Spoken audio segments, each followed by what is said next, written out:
अयोध्या में बने राम मंदिर के पावन पुनीत अवसर पर आयोजित कार्यक्रम के तहत जहां संपूर्ण देश में आगामी 18 जनवरी से ही अयोध्या राम मंदिर को में प्राण प्रतिष्ठा को लेकर सरगर्मी बढ़ गई है, वहीं दूसरी ओर उत्तर प्रदेश के मुख्यमंत्री योगी आदित्यनाथ ने अपने संबोधन में कहा कि यह भारत की धरती आज राम की धरती जहां वसीभूत होने को जा रही है, वहीं देश के 140 करोड़ लोगों के सपने भी आज पूरे होने जा रहे हैं।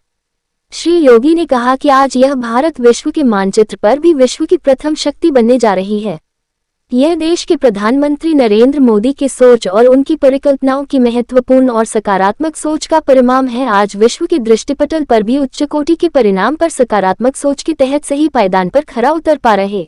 वही प्रधानमंत्री श्री मोदी ने कहा कि आज 400 वर्ष उपरांत हमारे प्रभु श्री राम अयोध्या की धरती पर विराजमान होने को जा रहे हैं। यह सपना सिर्फ मेरे खुद के प्रयास से संभव नहीं हो पाया, बल्कि यह 140 करोड़ भारतवासियों के अथक भक्ति और उनके सपनों का ही परिणाम है कि आज प्रभु राम की जन्मभूमि पर प्रभु राम जी की स्थापना और उनका प्राण प्रतिष्ठा का होना अयोध्या वासियों के साथ साथ देश की आम जनता के लिए भी दीपिकोत्सव का माहौल है। श्री मोदी ने देश की आम जनता से आगामी 22 से 24 जनवरी को अपने घरों के आगे दीप प्रज्वलित कर दीपिकोत्सव मनाने की भी बात कही। श्री मोदी इस ऐतिहासिक पल आम जनता के साथ मनाने की भी बात कही।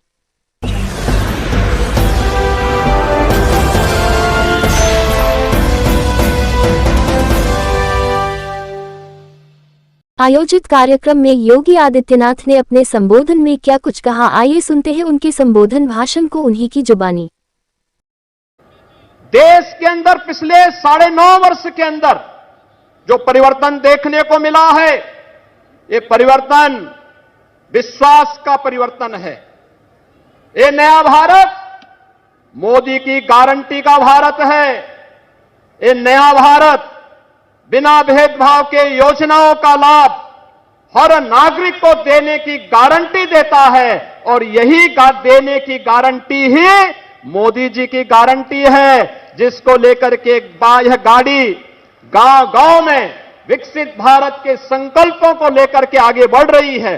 और इसीलिए मेरा आप सबसे भी अनुरोध होगा कि इस विकसित भारत संकल्प यात्रा की गाड़ी को, जो गांव-गांव में मोदी जी की गारंटी की गाड़ी बन रही है, उसे लाभार्थियों के साथ संवाद बनाने की भी गाड़ी बन रही है, और साथ साथ जो लोग अभी वंचित रहे हैं उन्हें देने की गारंटी के लिए भी वह गाड़ी वहां पर आई है। उस अभियान के क्रम में अगर हम जुड़ते हैं तो आगामी 25 वर्ष की जो कार्य योजना देश को दे रखी है कि 2047 में जाते जाते हम भारत को दुनिया की सबसे बड़ी ताकत के रूप में स्थापित करके एक विकसित भारत का निर्माण करेंगे। उस विकसित भारत के निर्माण के संकल्प के साथ हम सब अपने नागरिक कर्तव्यों के साथ जुड़ करके उसे सफल बनाने में अपना योगदान दे पाएंगे।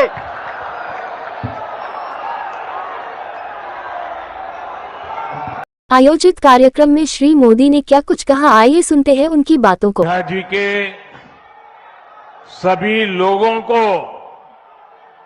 मेरा प्रणाम।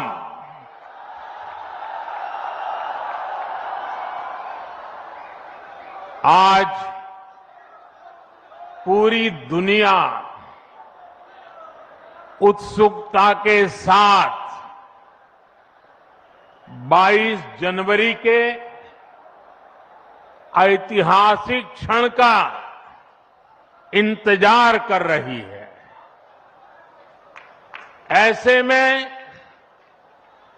अयोध्या वासियों में ये उत्साह, ये उमंग बहुत स्वाभाविक है। आपकी तरह उतना ही उत्सुक हूं। हम सभी का ये उत्साह, ये उमंग थोड़ी देर पहले अयोध्या की सड़कों पर भी पूरी तरह नजर आ रहा था। ऐसा लगता था कि पूरी अयोध्या नगरी ही सड़क पर उतर आई हो। इस प्यार, इस आशीर्वाद के लिए मैं आप सभी का हृदय से आभार व्यक्त करता हूं।